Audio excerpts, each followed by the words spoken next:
दोस्तों, इस वक्त हल्द्वानी की हिंसा की खबर देश में जोरों शोरों पर है। दरअसल हल्द्वानी के बनभूलपुरा में एक मुस्लिम बाहुल्य क्षेत्र है। इस जगह पर वर्ष 2002 में एक मस्जिद और एक मदरसे का निर्माण किया गया था। यहाँ पर पुलिस प्रशासन गैर कानूनी तरीके से बने घर मकानों को वहां से हटवाने का काम कर रही थी।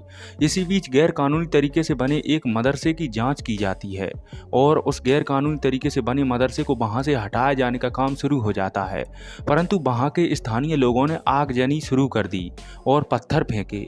मदरसे को हटाने के काम में नगर पालिका के कर्मचारी और पुलिसकर्मी शामिल थे। वहां के स्थानीय लोगों ने उस मदरसे के पीछे इतना दंगा किया कि इस दंगे में कई लोग घायल हो गए और कई लोगों की तो जानें तक चली गईं। दंगाइयों ने गोलियां चलवाईं, संसाधनों में आग लगा दी। इतने बुरे तरीके से हिंसा हुई कि वहां पर सब कुछ तहस नहस हो गया। इसी बीच बिहार के एक गरीब परिवार का लड़का मौत के मुंह में समा जाता है। एक ऐसा व्यक्ति जिसके बल पर उसका पूरा घर चलता था, जिसकी आस में उसकी माँ और उसकी बहनें बेसब्री से इंतजार कर रही थीं कि हमारा भाई घर से निकला है तो अब तक तो उसे नौकरी मिल ही गई होगी, क्योंकि उनका घर सिर्फ इसी एक लड़के की वजह से चलता था। हमारा कोई सहारा नहीं है। हमारा परिवार किसान क्रेडिट बना के 2 लाख रुपया लोन लेके हम लोग जी रहे हैं। अब जाना कोई हमारा सहारा नहीं है। उसके माता पिता बूढ़े हो चुके थे।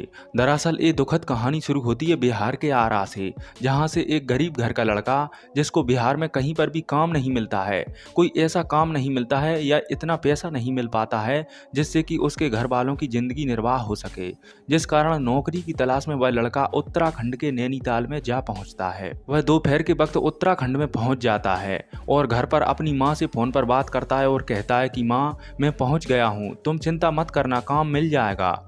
इसके बाद वह प्रकाश नाम का लड़का काम की तलाश करता है और शाम के बाद उसका फोन बंद हो जाता है।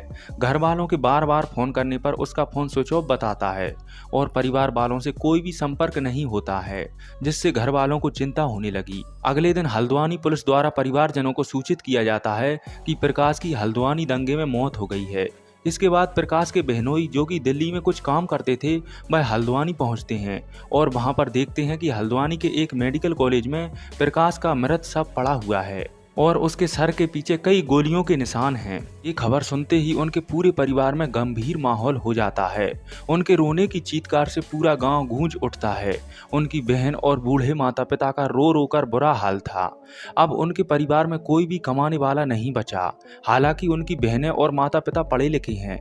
उनकी बड़ी बहन ने सरकार से मांग की है कि हमारे घर को चलाने के लिए यदि हो सके तो सरकार को हमारी मदद करनी चाहिए। उनका सरकार से निवेदन है कि सरकार इस बात की जांच पड़ताल करे कि उनके भाई की मौत कैसे हुई, क्या हुआ। तो दोस्तों, ये थी इस परिवार की कुछ बेहद दुखद कहानी। हल्द्वानी हिंसा में एक ऐसे परिवार के साथ दुखद घटना हुई जिसका अब कोई दूसरा पालनहार नहीं है। क्या सरकार को उनकी मदद करनी चाहिए?